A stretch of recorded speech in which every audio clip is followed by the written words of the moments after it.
Some men fall in and out of love 100 times before they even realize what love means. Roman Woodstone was not one of them.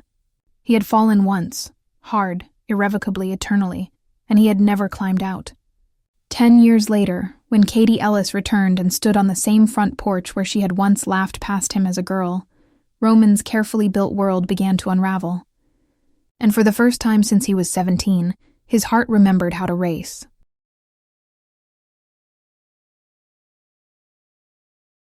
Roman Woodstone never believed in the idea that love could be fleeting. For him, love had not been a passing flame that sputtered and died with time. It had been a single strike of lightning, blinding, searing, and forever etched into his bones. He was 17 when it happened, standing on his porch in the fading light of a late summer evening, watching the girl next door laugh at something her boyfriend had said. Katie Ellis had never once turned her gaze toward him in that moment, but Roman had never forgotten the curve of her smile, the way the sound of her laughter seemed to reach inside his chest and twist something he couldn't name. That memory never left him, even as the years marched forward. Now, a decade later, Roman sat at the polished desk in the home office of the house he had refused to leave. The Woodstone residence was large but modest by the standards of the man he had become. Outside these walls, he was a titan of marketing, the founder of an empire that bore his name. His campaigns had revolutionized the industry, his strategies studied and admired across boardrooms he rarely bothered to enter in person. But within these walls, he was still simply Roman, son, caretaker, and solitary figure bound by loyalty to the past. His father had built this home with his own hands. Brick by brick, beam by beam, his sweat and devotion sealed into every corner. When Roman was away at college, his father had passed suddenly, leaving behind only memories and the hollow ache of absence. His mother, Elaine, could not bring herself to leave the house. Roman had never asked her to. Instead, he had returned, setting up his office in the very room where his father once kept his books, promising himself he would keep her company, keep the house alive, keep the memories breathing. It was why, despite being able to buy mansions on cliffsides or penthouses above cities, Roman Woodstone still lived in the same place he had grown up in. Success had never tempted him to leave. Responsibility, devotion, and a love he could not voice were the anchors that held him here. Yet devotion had its shadows. For all his power and wealth, Roman's life was quiet to the point of loneliness. His days were filled with numbers, calls, strategies, deadlines, employees who revered him but never truly knew him. The world saw a powerful man who had everything, but Roman felt only the absence of one thing. The one thing he could never seem to have. Katie Ellis. She had been the center of his secret world in his youth. The girl who grew up next door, whose footsteps on the gravel driveway were more thrilling to him than the roar of applause at the business awards he later earned. She had belonged to someone else then, the high school sweetheart who had captured her heart. Roman had never tried to interfere. He was the quiet boy who stayed home, studied hard, and carried his father's lessons about loyalty and integrity. Katie had been the light across the fence, always out of reach, and Roman had contented himself with watching from the shadows. Then she left. After graduation, she followed her boyfriend out of town, chasing dreams that didn't include the boy next door. Roman had stood on his porch the day she drove away, her car filled with suitcases, her laughter floating one last time on the summer air. He had told himself she deserved happiness, even if it wasn't with him. And so he stayed behind, burying himself in his studies, in work, in ambition so consuming it filled every crack her absence had left. 10 years passed that way. Roman leaned back in his chair now, staring out the window toward the Ellis house. It still stood the same, charming, familiar, alive with the faint glow of porch lights in the dusk. Her parents had remained, growing older alongside his mother, occasionally sharing friendly conversations over fences and barbecues. But Katie had never returned, not once. Roman had trained himself not to expect it until the night it happened. The air outside was cool, the sky painted in shades of indigo and gold as Roman stepped out onto the porch. His day had been long, calls, contracts, decisions that affected hundreds of employees. and he had sought refuge in the simple ritual of standing where his father once had, watching the neighborhood settle into night. He leaned against the railing, running a hand over the wood his father had sanded smooth years ago. His gaze wandered, as it always did, toward the Ellis house. And then it froze, because she was there. Katie Ellis stood by the gate, her suitcase beside her, her figure lit faintly by the glow of the porch light. 10 years had passed, but Roman would have known her anywhere. His chest constricted, his breath faltered, his heart pounded with such force he almost staggered backward. She was real, she was here, she had returned. She looked different, yet achingly the same. Her hair, once long, now brushed her shoulders, catching the light like strands of fire. There was a maturity in her posture, a grace that life had etched into her. But her eyes, those were still hers, still luminous, still capable of making his world tilt. Only now, as Roman's gaze locked onto her, he saw something else in them. Sadness. A weariness she tried to mask as she looked up at the house she had once called home.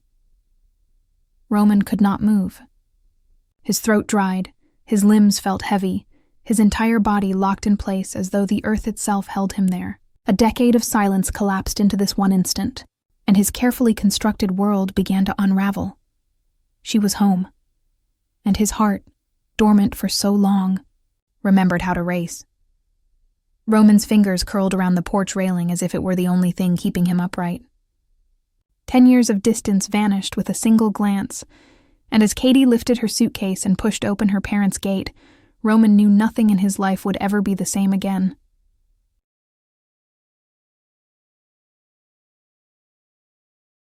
Roman Woodstone barely slept that night. He had gone back inside, closing the door as though that could shut out the sight of Katie Ellis standing by her parents' gate, suitcase in hand, her shadow melting into the familiar outline of the house next door. But it hadn't worked. He lay awake in his bed, staring at the ceiling, every nerve in his body alive, every thought colliding into the next, until the silence of the night rang louder than thunder. It had been 10 years. 10 years since he had last seen her. 10 years since her laughter faded down the driveway and left him with nothing but memories. He had told himself again and again that life would move forward, that his future would be filled with achievements, wealth, and perhaps one day companionship with someone else. Yet none of it had ever happened. Not because he hadn't had opportunities. There had been women who admired him, women who tried to catch his attention, women who would have given anything to stand where Katie once had. But his heart, stubborn and immovable, had never shifted its allegiance. It had always been Katie, and now she was back. Roman's mind replayed the image of her over and over.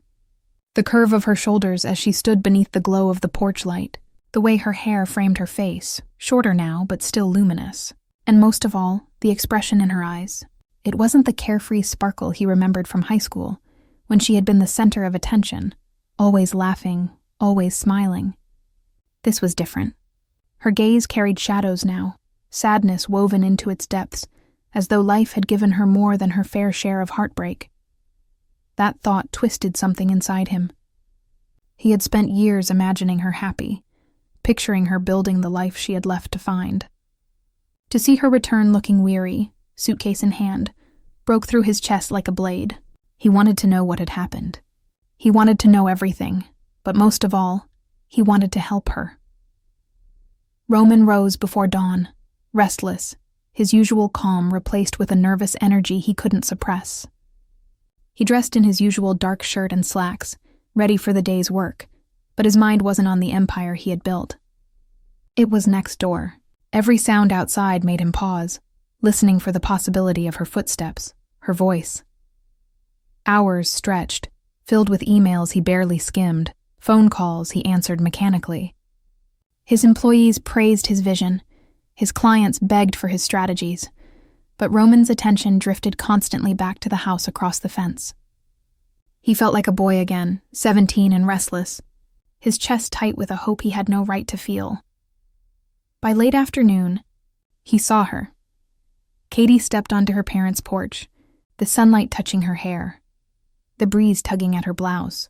She looked around as if reacquainting herself with the neighborhood, her gaze softening at the familiar details she must have missed. The maple tree at the corner, the white picket fence her father still hadn't replaced, the cracked pavement where she used to ride her bike. Roman stood frozen behind the window, his heart hammering like he was about to face the most important meeting of his life. She hadn't noticed him yet. It was strange, after all these years, to realize how unchanged the pull of her presence was. He had faced CEOs, politicians, entire boardrooms filled with people waiting for him to speak, and never once had he faltered. But one glimpse of Katie, and his throat tightened, his palms dampened, his composure fractured. She disarmed him without even knowing it. And then she looked his way. Their eyes met across the yards, and in that single instant, Roman forgot how to breathe. Katie froze too, her lips parting slightly as recognition dawned. 10 years had not erased him from her memory, just as they had not erased her from his. The moment stretched, silent but charged, until Katie offered a faint smile, a shadow of the bright ones he remembered, but enough to make his heart stutter painfully. He raised his hand in a stiff, almost awkward gesture of acknowledgement, and she nodded back before turning to adjust her suitcase by the porch. It wasn't much. A small exchange, but to Roman, it felt monumental. He leaned against the wall once the moment passed, his pulse racing, his thoughts spiraling. She was here. She had seen him. And even if nothing else happened, even if she never stepped foot in his life again, that one glance had already unraveled him more than a decade of success ever could. The evening found him restless again, drawn to the porch by some invisible thread. He told himself it was habit, that he always came out here to watch the neighborhood settle into night. But when he saw Katie again, this time sitting on the steps of her porch, staring into the dark as though lost in thought, he knew the truth. He was pulled to her, the same way he always had been. Memories flooded back. The sight of her sitting there echoed the past. Late nights after football games when she had sat in the same spot laughing with friends. Afternoons when she had waited for her boyfriend to arrive and sweep her off for some adventure. Roman remembered watching from his porch, always from a distance, always silent. Now, a decade later, the scene repeated, but this time her shoulders were slumped, her posture weary, and no one sat beside her. The urge to cross the lawn, to sit with her, to tell her she wasn't alone, it nearly consumed him. But Roman remained rooted where he was. He didn't know what her return meant.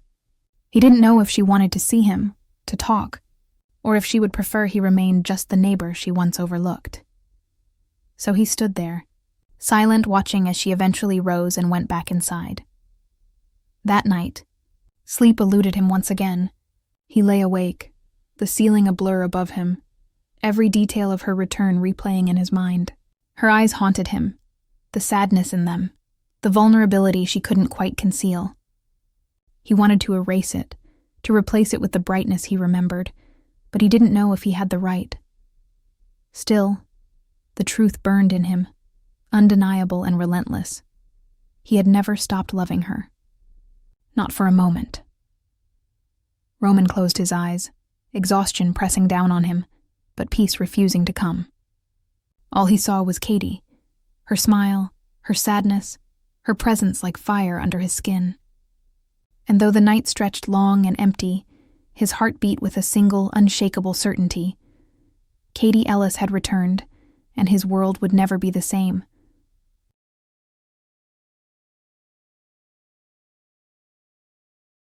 Roman told himself 100 reasons why it was a bad idea. He didn't need to complicate his business with personal entanglements. He didn't need the distraction. He didn't need the constant reminder of how his pulse leapt whenever Katie Ellis was near. But none of those reasons held firm when she walked into his office one morning with a hesitant knock, her hands clasped nervously in front of her, asking if he knew of any job openings in town. Her voice trembled with something she tried to disguise as casual, but he heard the undertone. Pride. Vulnerability. A plea she hated making. Roman sat behind his massive desk, the one from which he had built his empire, and for a moment he couldn't speak. She looked around the room, her gaze sweeping over the polished surfaces, the floor-to-ceiling windows, the shelves lined with awards and marketing trophies that meant nothing compared to the fact that she was standing here. She looked at it all with a kind of wonder, as though she was trying to reconcile the boy she had once known with the man who now commanded this space. Roman finally cleared his throat, forcing composure. "There may be something," he said, his voice deliberately even. "We're expanding the creative division. We could use someone with your background." He had no idea what her resume contained beyond the fact that she had left town to follow a boy, but it didn't matter. He would have invented a position if he needed to. Katie blinked at him, her lips parting slightly. "Here, at your agency?" The disbelief in her tone sent heat through him, not because it insulted him, but because it reminded him that in her mind he was still the boy next door, not the man who had quietly taken the business world by storm. He nodded once. "If you're interested." Her laugh was soft, uncertain, tinged with something that made his throat dry. "I don't want you to hire me just because—" She stopped herself, biting her lip, glancing away. Just because what? Because she was Katie Ellis? Because she was the girl who had haunted him for a decade? Roman leaned forward slightly, fighting the impulse to tell her the truth. That there was no just because. There was only her.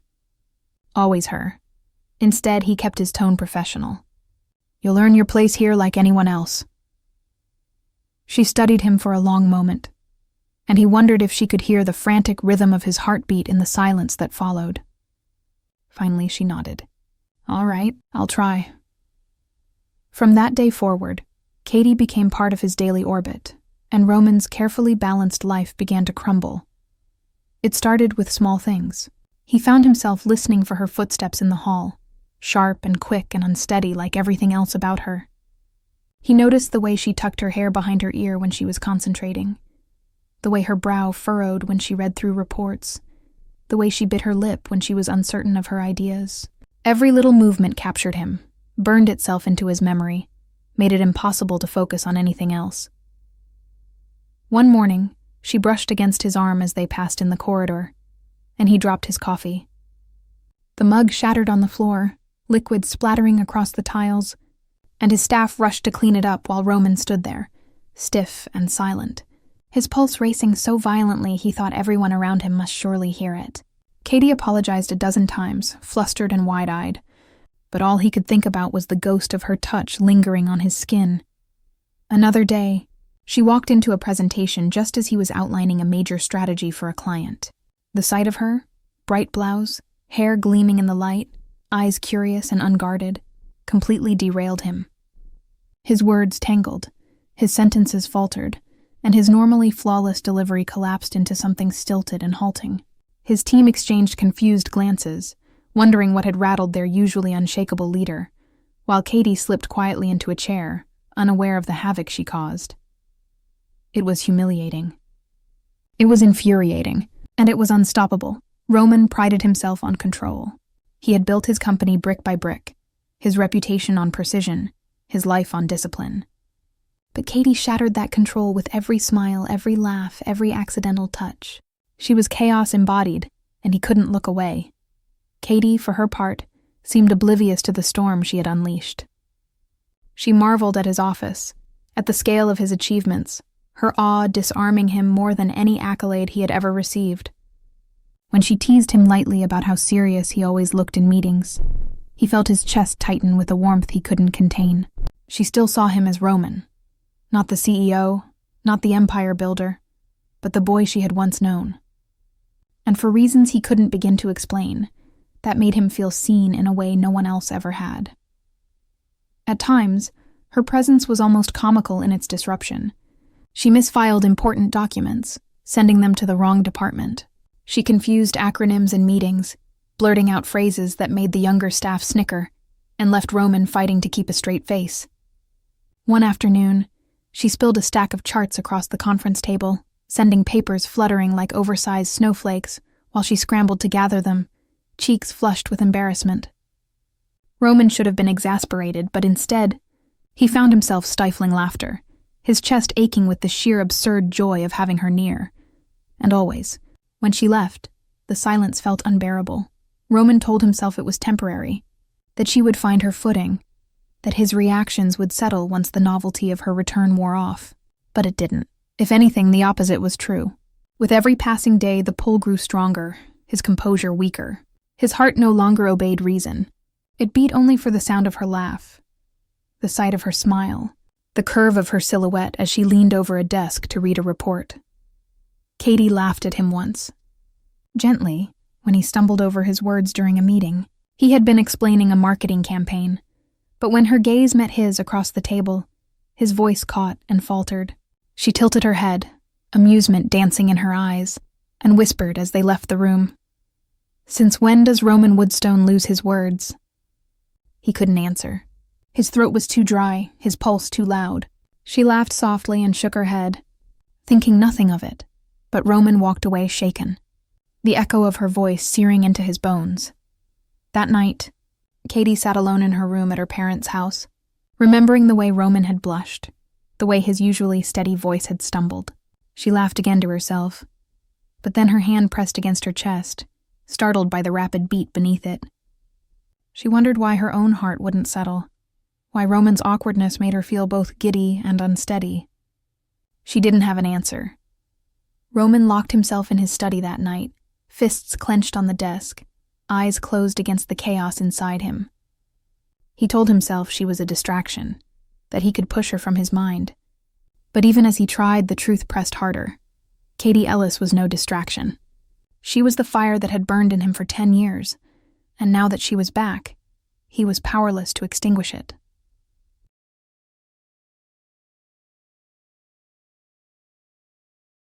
Roman's mother, Elaine, watched Roman like people watched a fragile heirloom, with a devotion that had lengthened into vigilant protectiveness.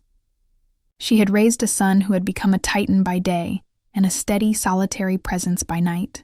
When Katie Ellis returned to the neighborhood, Elaine had welcomed her across the fence with an instinct that was almost maternal.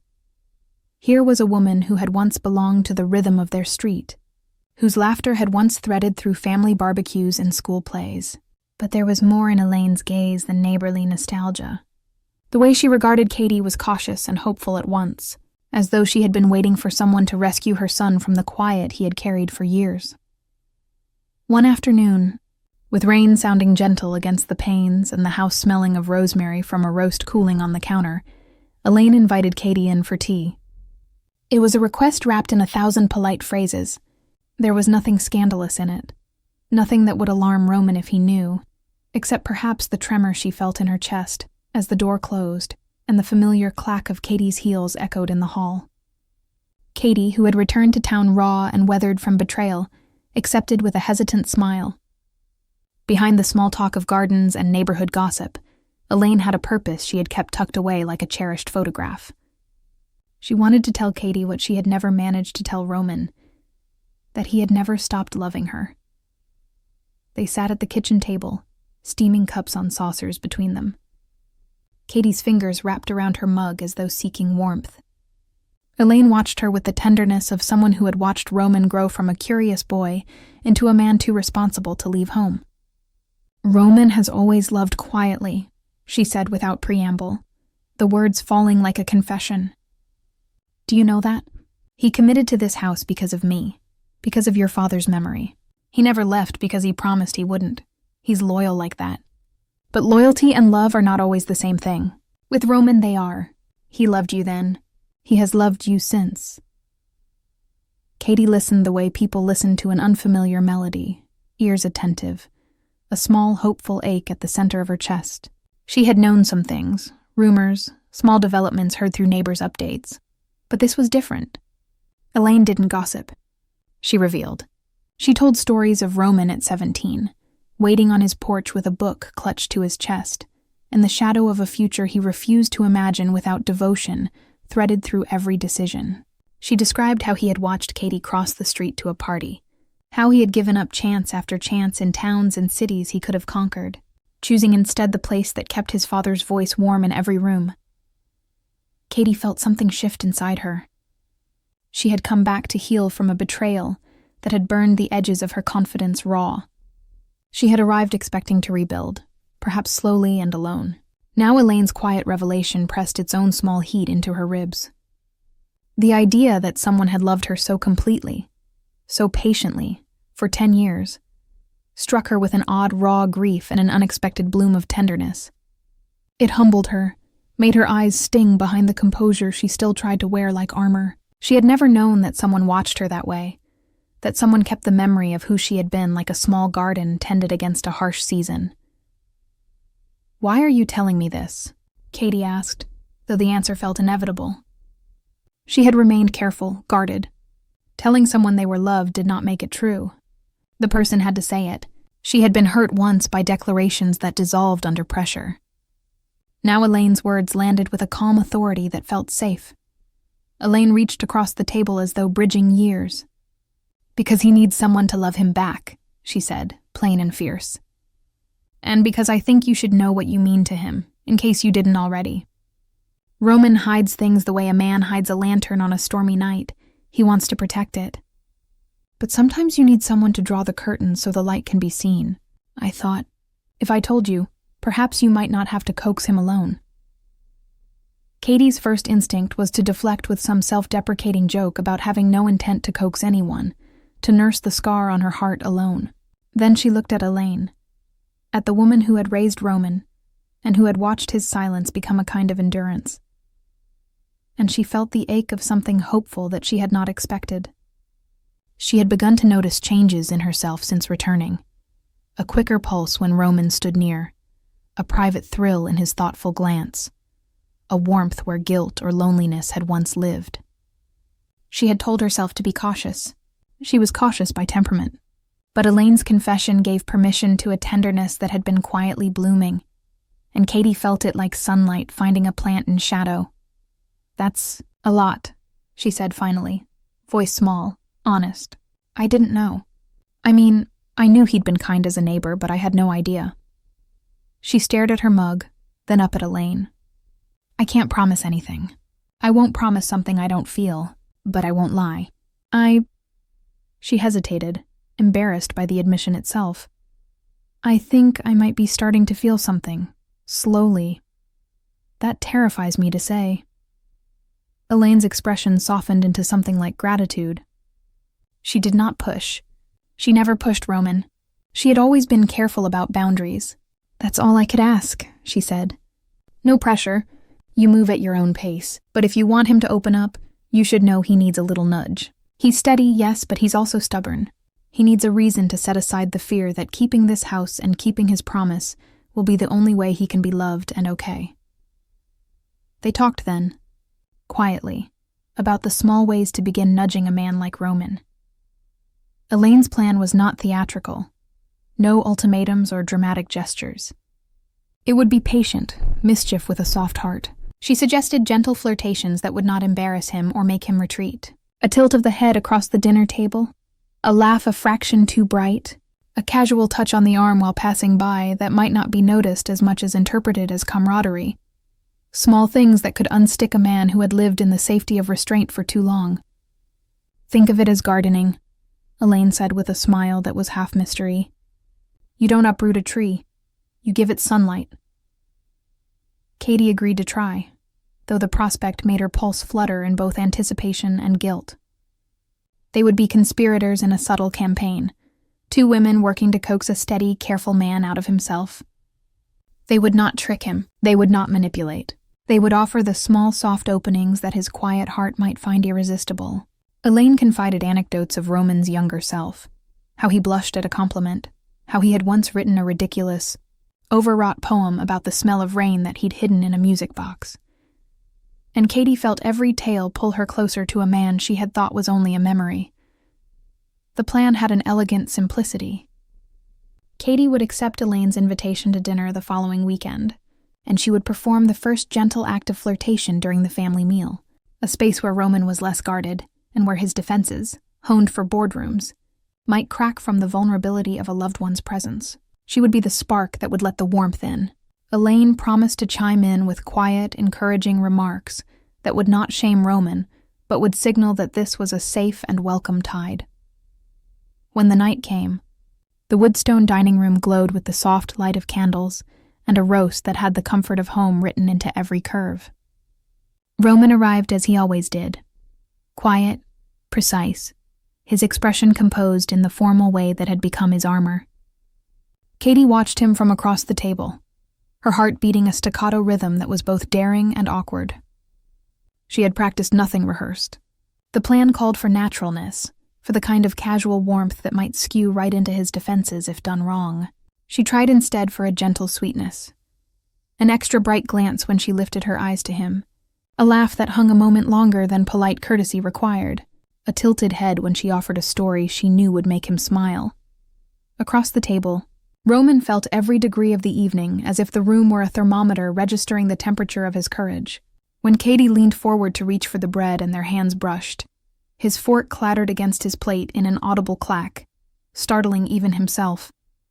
The moment made his throat dry, his breath catch. He found himself aware of each movement she made, as though the air itself tightened around them. When Katie smiled, small and mischievous, he nearly dropped his fork. His hand trembled with the fear that some simple gesture might betray him in front of his mother and the woman he loved. The dinner passed in a parade of moments that were both ordinary and seismic. Katie's laughter rang like a bell. Elaine's eyes shone with contented hope, and Roman's chest felt both swollen and hollow in a way he could not resolve with reason. There were no dramatic declarations, no confessions flung across the table like lightning. Instead, there were small openings, tender and soft. A hand placed briefly over his as he reached for the salt. A story shared with a wink that left him speechless. A look of pure appreciation from Elaine that said more than any blunt plea ever could. When the meal ended, and Katie rose to clear a plate with the kind of casual warmth that had been agreed upon in their plan, Roman almost lost his composure. His fork slipped again, and for a second Elaine's practiced calm broke into a smile that was almost triumphant. Katie tilted her head toward him, her smile a fraction too sweet, and Roman's breath caught as though the room itself had shifted. He nearly dropped his fork, again, and the moment was so real and so fragile that everything he had held back for years shuddered on the edge of speech. It was small. It was human. It was everything.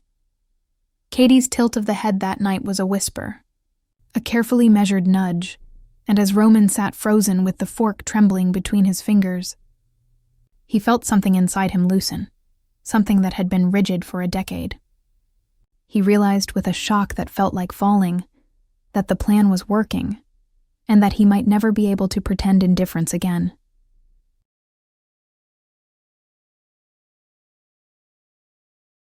Roman had never known that the human body could betray itself in so many small ways. He was a man accustomed to control, to precision in every gesture, every glance, every word he delivered in boardrooms filled with sharp-eyed executives. He had weathered storms of negotiations, silenced rivals with logic, built an empire with sheer steadiness. But in the presence of Katie Ellis, who now lingered in his orbit each day with deliberate sweetness, his body refused to obey. His throat dried, his palms dampened, his tongue tangled around syllables he had spoken effortlessly in countless meetings. It began innocently enough. At the agency, where her new desk sat just 2 doors from his office, she leaned into his doorway one morning, with a smile that had no business being so casual and devastating at once. She wore a pale sweater that seemed to glow in the morning light, her hair tied back in a way that bared the curve of her neck. "Good morning, boss," she said, voice playful, as if the word boss itself were a private joke. Roman felt his pulse quicken so violently he nearly spilled the coffee he had been raising to his lips. It splashed against the rim, leaving a stain on the report he had been reviewing, and his ears burned crimson. Katie's laughter bubbled like champagne in the quiet corridor, bright, unashamed. He tried to recover, but recovery was not his strength when she was near. In meetings, her presence became a quiet sabotage. He would be discussing a campaign strategy, laying out numbers and projections with the sharp confidence of a man who built fortunes from instincts. And then she would tilt her head slightly, resting her chin in her hand, her eyes fixed on him with an attention that felt almost too intimate. Roman would lose his thread mid-sentence, stumble over phrases he had rehearsed a dozen times. Once, during a quarterly review with the regional directors, she entered the conference room carrying a tray of reports, and he completely lost track of his point. His colleagues blinked at him in surprise as he faltered, coughed, and hastily shuffled his notes. The moment passed in a blur of embarrassment. but Katie's amused glance across the table seared itself into his mind like a secret flame. It wasn't just his professional composure that crumbled. The small gestures she introduced into their daily rhythm disarmed him in ways that felt almost cruel. She lingered too close when handing him documents, the brush of her fingers against his impossible to ignore. She leaned over his shoulder when pointing to figures on his computer screen, her perfume flooding his senses until the numbers blurred. She teased him with gentle remarks, never too bold, but just enough to make his chest tighten and his jaw clench in helpless restraint. Roman's mother noticed, of course. Elaine was sharper than Roman ever gave her credit for, though he had learned by now that mothers always were. At family dinners, Katie's flirtations grew bolder in ways that appeared innocent to outsiders, but left Roman flustered. One evening, when Elaine served her famous chocolate tart, Katie reached for the slice placed before Roman and took a deliberate bite. She hummed dramatically in appreciation, then handed him the fork. "Oh, I'm sorry," she said, her eyes glittering with playful mischief. "Was this yours? I guess you'll just have to share with me." Roman stared at her, completely undone, the fork hovering uselessly in his hand as heat rose up his neck. Elaine hid a smile behind her napkin, while Katie's grin widened with the satisfaction of a plan well executed. Roman finally managed to mutter something unintelligible, his composure entirely lost, and Katie leaned back in her chair with the serene air of a woman who had just toppled a king. The days blurred into a rhythm of deliberate torment. Katie's laughter became a sound Roman both dreaded and longed for. It followed him into the evenings, echoing against the walls of his empty house, stirring memories of what it had been like when she was 16 and carefree. Now, though, her laughter carried intention. It was aimed at him, wrapped around his heart like a ribbon he could neither untie nor escape. Katie herself felt the shift. She had agreed to Elaine's plan with curiosity, perhaps a trace of mischief. But as the days turned into weeks, she found herself caught in the very net she had helped cast. It wasn't only about coaxing Roman anymore. Every time he fumbled, every time his ears flushed red, every time his hands trembled at the slightest brush of hers, her own heart betrayed her. She would lie awake at night, remembering the way his eyes darkened when she leaned too close, how his throat bobbed when she teased him, how his gentleness never cracked even when his composure did. It was intoxicating, this power to make a man so strong unravel so easily, and the knowledge that it was born of affection, not weakness. One evening, as the sun dipped behind the horizon and the agency's halls emptied of employees, Katie lingered by Roman's office door. He sat at his desk, tie loosened, sleeves rolled up, a pen poised uselessly over a report he had been pretending to read for the last 20 minutes. His jaw was tense, his brow furrowed, but his gaze flickered up the instant she appeared. Their eyes met, and for a long, trembling second, neither spoke. Then Katie smiled, that soft, maddening smile that had become his undoing, and stepped into the office. "You work too much," she said gently, crossing to his desk and plucking the pen from his hand. Her fingers brushed his, lingering just enough to send a shiver through him. "Maybe you need a break." Roman opened his mouth to respond, but no words came. His throat felt tight, his heart thundered. She leaned down, close enough that he could see the flecks of gold in her eyes, close enough that he swore she could hear the pounding in his chest. For one dizzying moment, he thought she might hear the words he had never spoken, the confession that pressed against his ribcage like a storm. But then she straightened, her smile still soft, and left the pen on the desk as though nothing extraordinary had happened. When she walked away, Roman exhaled a breath he hadn't realized he had been holding. He pressed his palms against his desk, head bowed, and whispered to the empty room, "I can't keep pretending I don't feel this." The admission echoed through the silence, terrifying and liberating all at once. Katie heard his voice as she walked down the hall, faint but distinct, and her heart skipped. She had not expected him to break aloud, not yet, not so soon. And yet the words filled her with warmth that left her trembling as she stepped into the night air. Perhaps Elaine had been right. Perhaps the fire she had been stoking in small, playful ways was beginning to roar beyond either of their control. The following weekend at another family dinner, the game escalated. Katie leaned just a fraction closer than necessary when speaking to him, her hand brushing his arm lightly as she reached for the bread basket. Roman sat stiff, his every nerve alight, while Elaine watched with silent satisfaction. Dessert arrived once again, and Katie, emboldened by the memory of his stunned expression last time, leaned over and plucked his slice directly from his plate with her fork.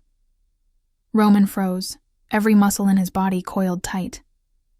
Katie placed the fork between her lips, her eyes dancing with mischief, and whispered across the table, "You can share mine." He flushed crimson from collar to hairline, his jaw working uselessly as Elaine bit back laughter. The room seemed to tilt, reality bending around the single truth that Roman Woodstone, steady, disciplined, unshakable Roman, was utterly, helplessly, hopelessly in love. That night, when the house was quiet and Elaine had retreated to her room, Roman sat alone in his study. He pressed his fists against the desk, his breath unsteady, his chest heaving with emotions he could no longer contain. In the stillness, he whispered fiercely, almost angrily, as though the walls themselves might accuse him of weakness. "I can't keep pretending I don't feel this. Not anymore." The words, once spoken, would not retreat. They pulsed through him like a second heartbeat, demanding to be heard, to be acted upon. Roman sat in the dark, fists clenched, his whispered confession lingering in the air. For the first time in 10 years, he knew pretending was no longer possible.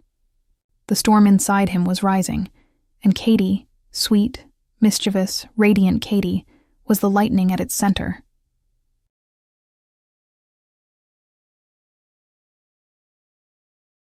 Roman had never been a jealous man. He had watched competitors rise in the marketplace and calmly, strategically dismantled them. He had seen colleagues earn promotions or land prestigious contracts, and his reaction had always been measured, a detached recognition that everyone played their own game. Jealousy was wasted energy. He had always believed that. Until now. Because the first time he saw George leaning against Katie's desk, laughing with her in the soft hum of the late afternoon office, Roman felt something inside him fracture. The sound of her laughter, once a balm to his soul, turned into the cruelest of knives when it was aimed at another man. George, with his easy grin and loud, good-natured charm, was one of Roman's oldest friends. They had gone to college together, survived lean years together, even celebrated milestones together. Roman trusted him more than most people on Earth. But in that moment, as Katie tilted her head, her hair falling across her cheek, her smile directed at George like he was the only man in the world, Roman felt an unfamiliar fire crawl up his throat. He tightened his grip on the file in his hand until the pages bent, forcing his expression into the mask of calm he had perfected over years. But inside, his heart was slamming against his ribs, demanding action, demanding acknowledgement of a truth he could no longer suppress. Katie glanced up, just briefly, and caught his gaze from across the office. For the faintest heartbeat, her eyes lingered in his, a flicker of something unreadable. Was it mischief? Expectation? Affection? Before she turned back to George and laughed again.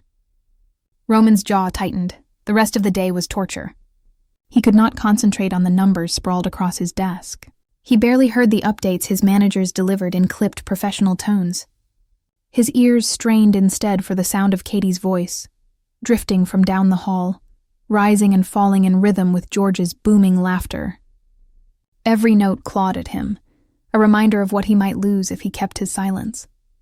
That evening, as employees packed up and left, Roman remained in his office, staring blankly at the glowing city lights beyond the window.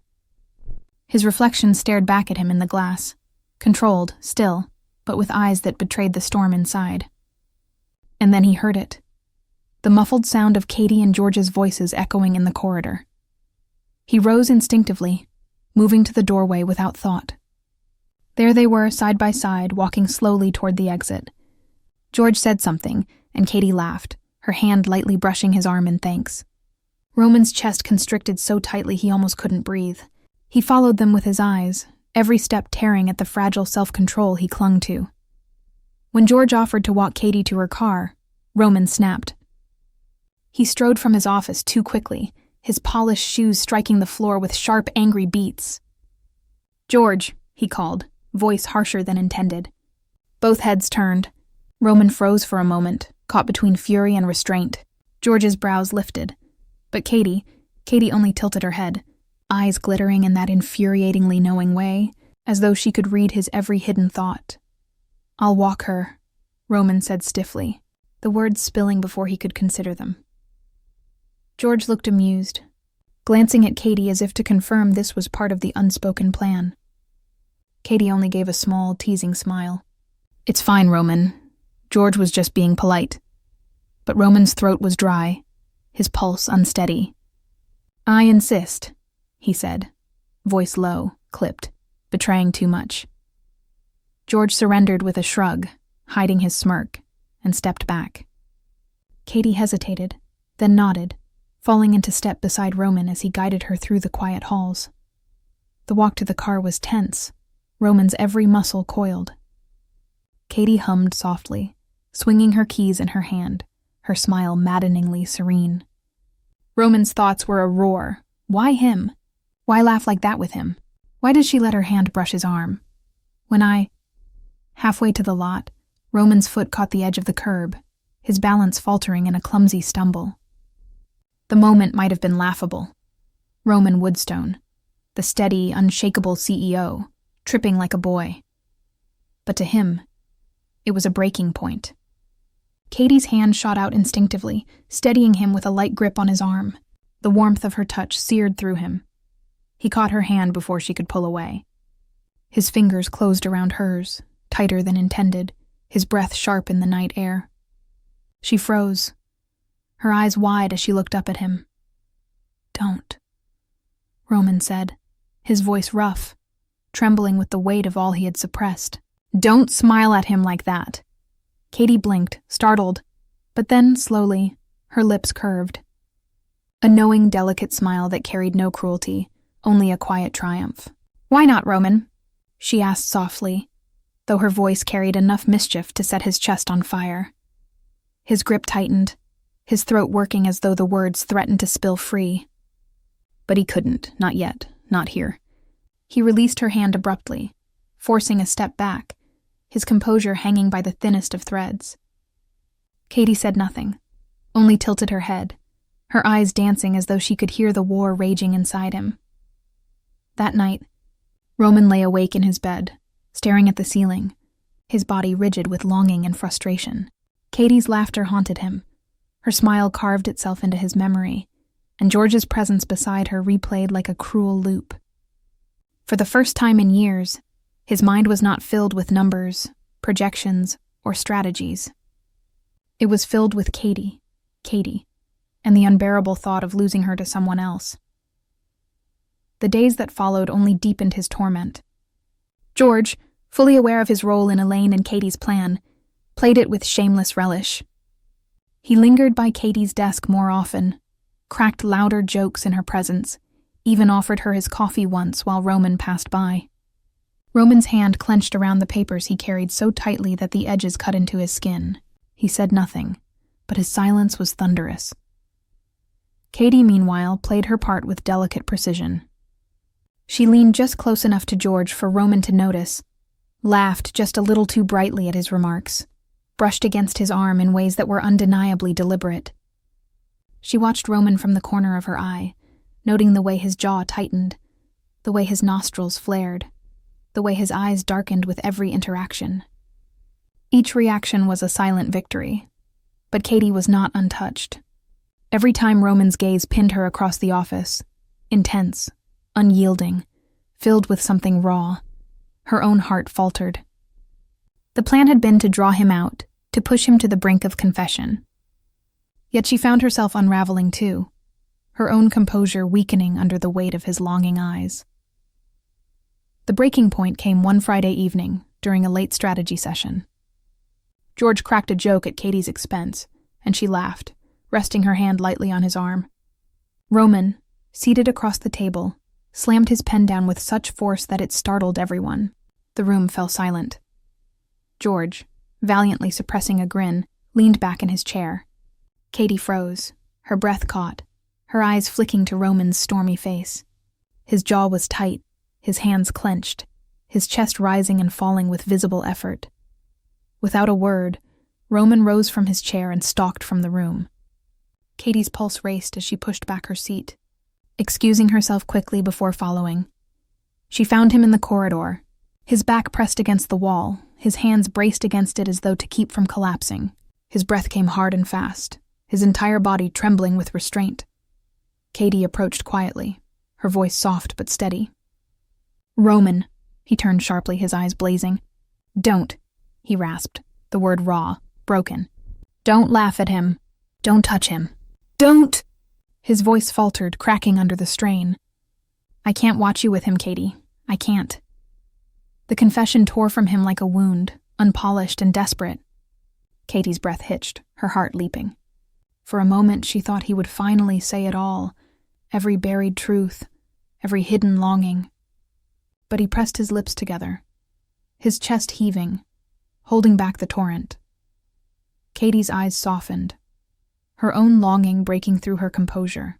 She wanted to close the distance, to tell him she understood, that she had been waiting for these words. But the plan wasn't complete yet, not until he said it in full, not until he laid his heart bare. So she only tilted her head, her smile tender, her voice gentle. "Then don't make me laugh at him, Roman. Make me laugh at you." The words, soft and sweet, sliced through him like lightning. He froze, staring at her, every muscle taut, every emotion trembling on the edge of collapse. Roman's heart thundered as Katie's words lingered in the air, a challenge wrapped in tenderness. The walls he had built were crumbling fast, and he knew. One more push, and his secrets would no longer remain unspoken.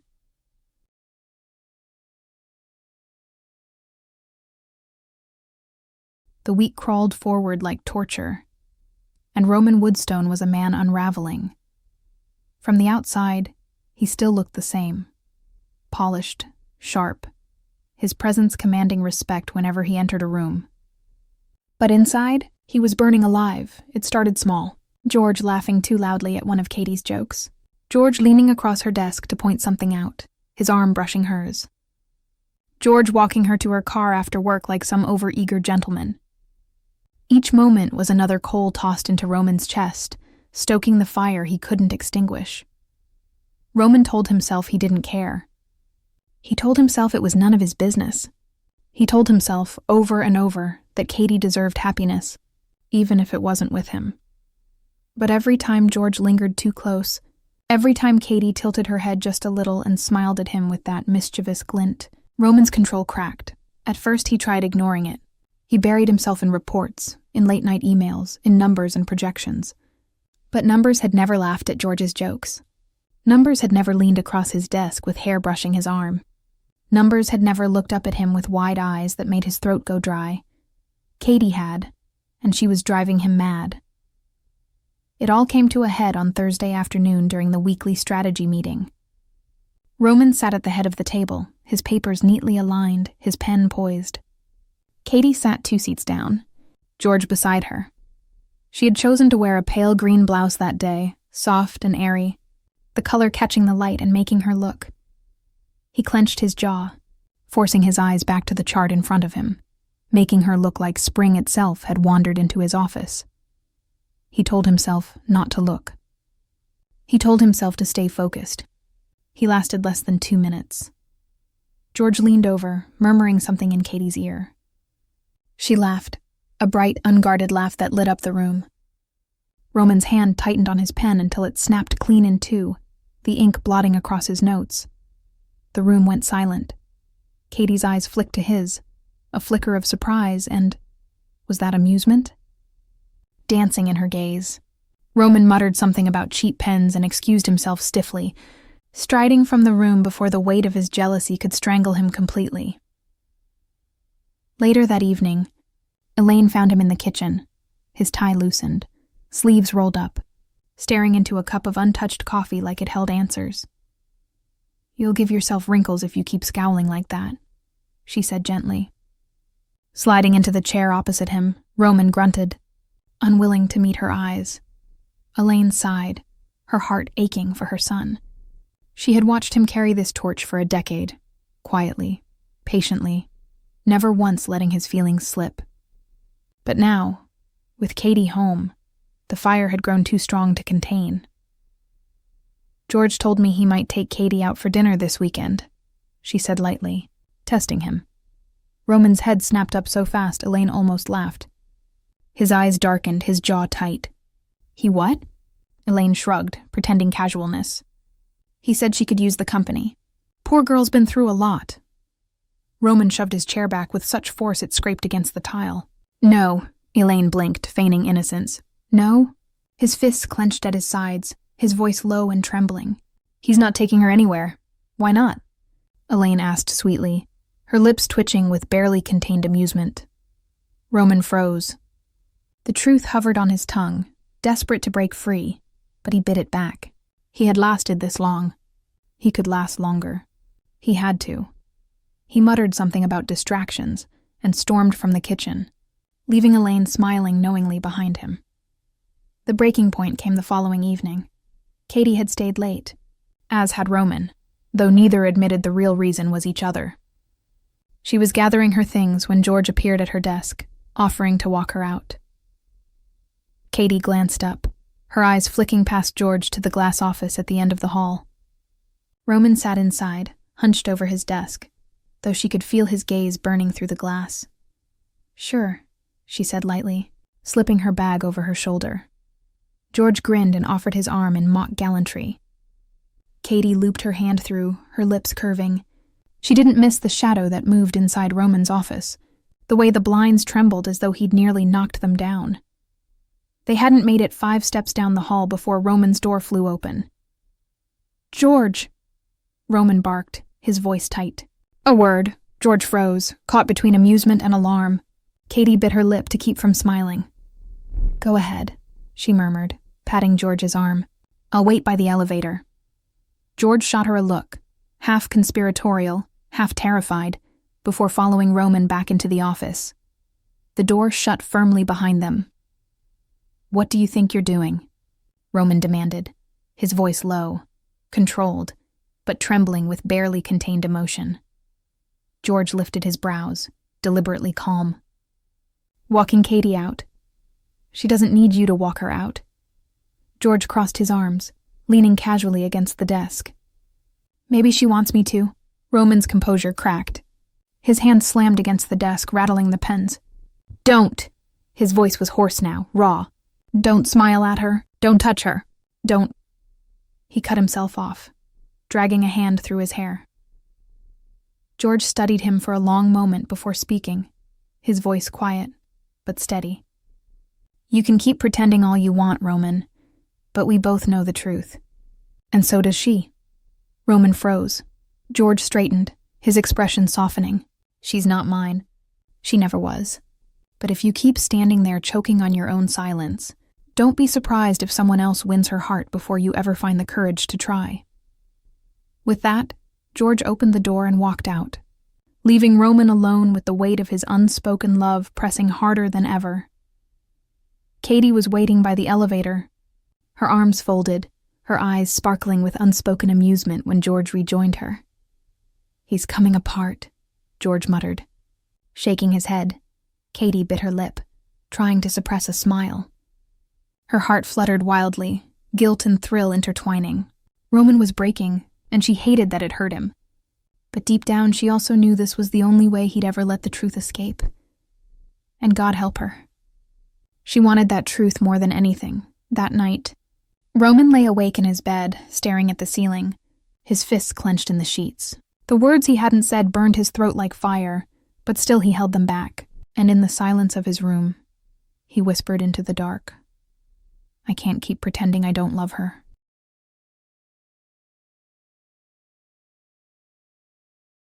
The office had never been a battlefield before Katie Ellis returned. For years, Roman Woodstone's empire had run with seamless efficiency. Every campaign, every meeting, every pitch executed with precision. He had prided himself on order, on composure, on the calm rhythm of a business that reflected his discipline. But now the office corridors buzzed with something else entirely. A current, a tension, a fever that clung to the air like static. And at the center of it was Katie. Roman told himself to focus. He told himself to bury his mind in numbers, reports, projections, but it was impossible when she was there, walking past his office with her hair catching the light, leaning against George's desk laughing, her presence setting off a chain reaction inside him that left him disoriented and restless. Every glance, every smile, every tilt of her head pulled him closer to madness, and George wasn't helping. In fact, George was enjoying himself far too much. It started Monday morning, when Roman walked into the break room to find Katie perched on the counter, legs swinging, as George poured her coffee. "You take yours with cream, right?" George asked, his tone far too casual. Katie smiled. "You remembered." Roman froze in the doorway. The scene was innocent. Too innocent, but his heart slammed against his ribs all the same. George caught his eye over Katie's shoulder and winked. Roman stormed out without a word, his jaw tight enough to ache. By Wednesday, things escalated. Katie was working late again, bent over a layout spread across her desk. Roman lingered near his office, pretending to study a report while really watching the way her brow furrowed, the way she chewed her lip in concentration. George appeared, leaning against her desk with a grin. "Need help?" Katie laughed, shaking her head. "I think I've got it." Roman's grip on the report tightened. George leaned closer, lowering his voice just enough to make Roman strain to hear. "Careful, Katie. If you work this hard, Roman might start thinking you're his favorite." Her laughter rang down the hall, light and warm, and Roman's vision blurred.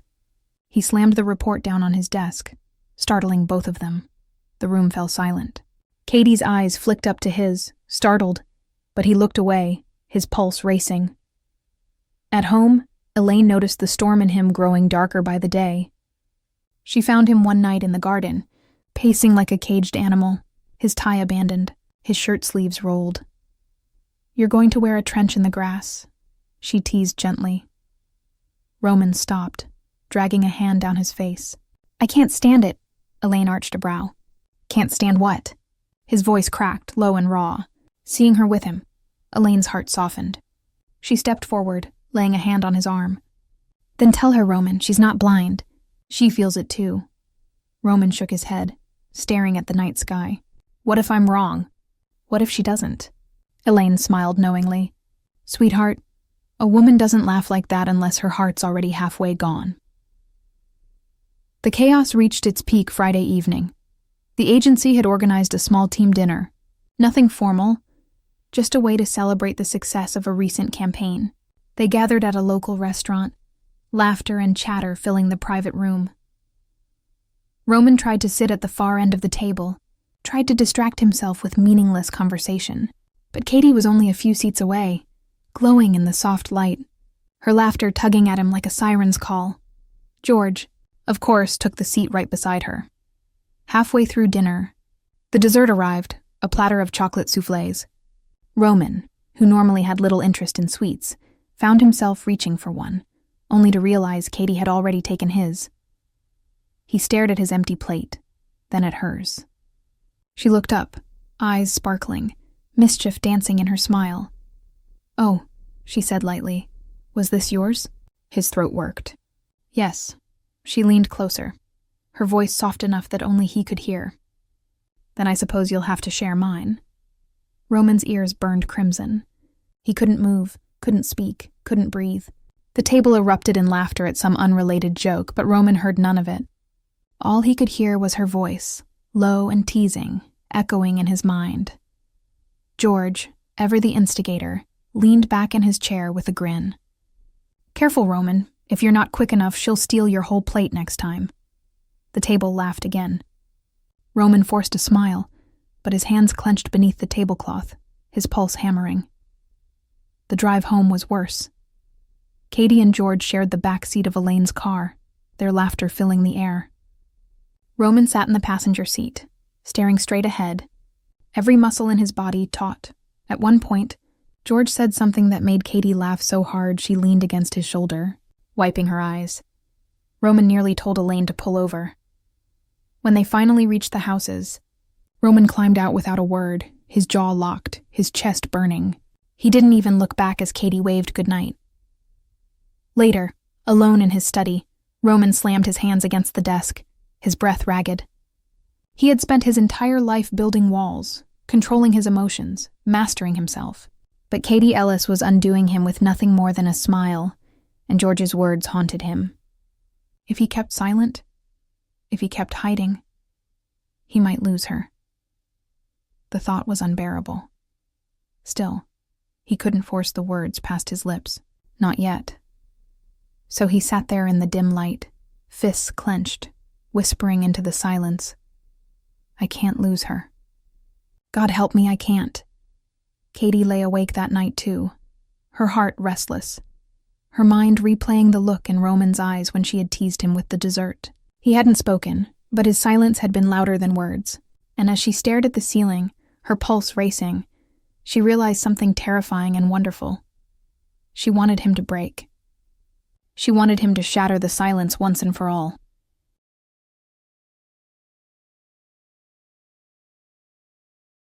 The late afternoon sunlight filtered softly through the tall windows of Roman Woodstone's home, painting the study in warm, amber tones. Roman leaned against the edge of the desk, fingers tracing the grain of the polished wood. Yet he wasn't noticing the desk. He wasn't noticing the papers, the awards, or the careful order he prided himself on maintaining. His world had narrowed to one single thought, one single person, and the ache of anticipation pulsed in his chest with a rhythm that made his breaths shallow and hurried. He had planned this day with careful precision, every detail accounted for, but planning could only carry him so far. The rest had to come from courage, from honesty, from finally allowing himself to voice the emotions he had harbored for a decade. He had waited patiently, watched her cautiously, measured his own feelings with the restraint of someone who had known love, but never acted on it. And now, she was here, in the same house that had witnessed their shared childhood, in the very room where the first threads of connection had formed, and he could no longer wait. Katie was in the sitting room, her back to him as she adjusted the cushions on the sofa, her hair catching the sunlight in gentle waves. Roman took a slow step forward, then paused, letting the sight of her imprint itself in his mind. The casual way she moved, the soft tilt of her head, the faint furrow of concentration on her brow. Everything about her made his heart clench and release all at once. He was acutely aware of the pulse in his throat, the tightness in his chest, the way every nerve seemed to sing at the mere sight of her. He cleared his throat quietly, but she didn't hear him. Roman stepped closer, careful but deliberate, feeling the tension of the moment coil and tighten around him like a drawn bowstring. Every step he took, he measured the distance between them, a blend of longing and fear. He had been holding on to this feeling for 10 years, and now, the weight of that waiting pressed against him, demanding release. Katie, he called softly, his voice steady but carrying the undercurrent of the storm he felt within. She turned then, slowly, and the moment she met his gaze, Roman's chest constricted with the force of it. Her eyes were wide, the warm amber flecked with uncertainty, her body instinctively pausing as if she had felt the pull of gravity shift in the room. Roman stopped a few feet from her, the space between them thick with years of unspoken words, memories, and the quiet, unrelenting force of a love that had waited patiently in the shadows. I need to talk to you, he said, stepping closer, the tremor in his voice belying the calm he projected. No distractions. No misunderstandings, just you and me.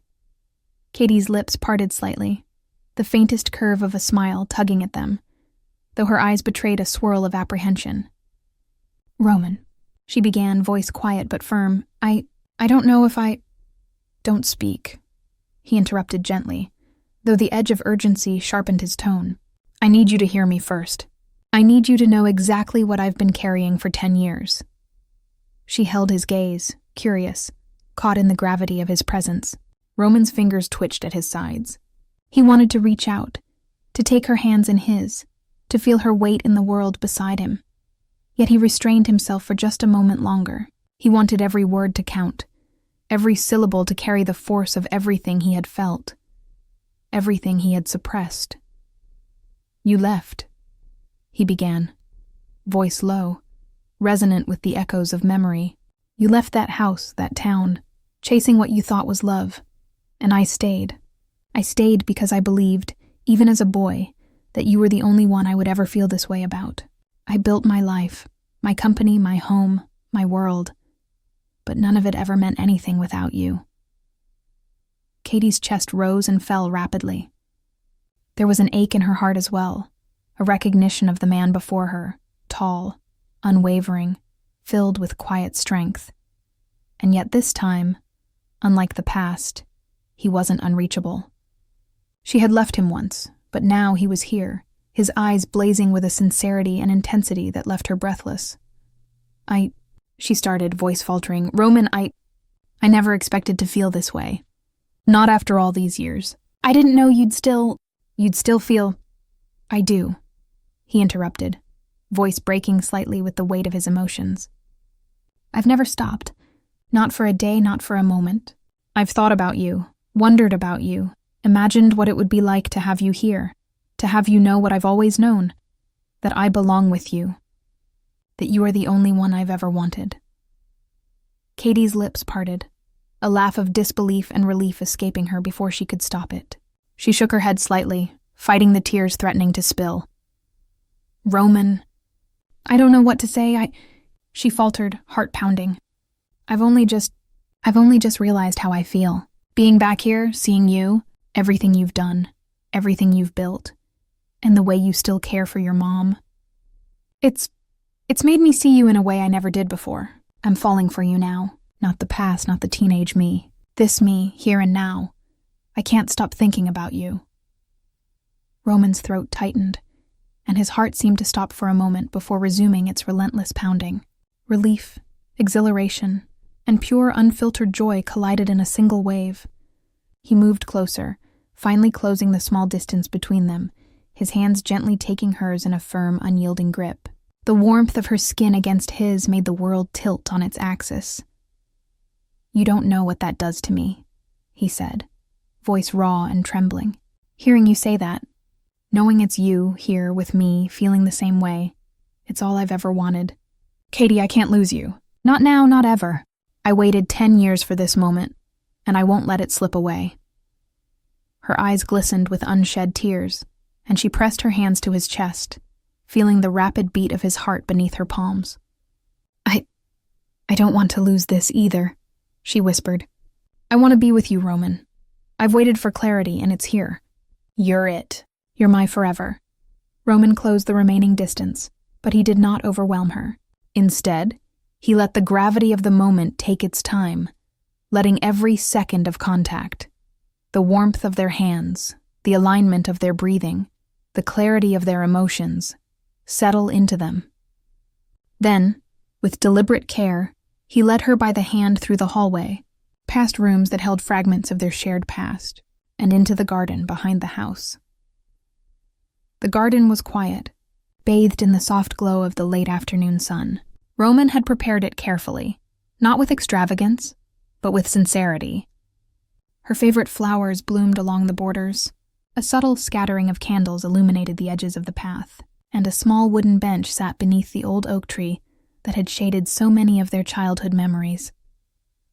Katie, he said, stopping and turning to her. I've planned this for years, but I never thought I'd find the courage. It doesn't matter anymore. All that matters is right now, and you and me.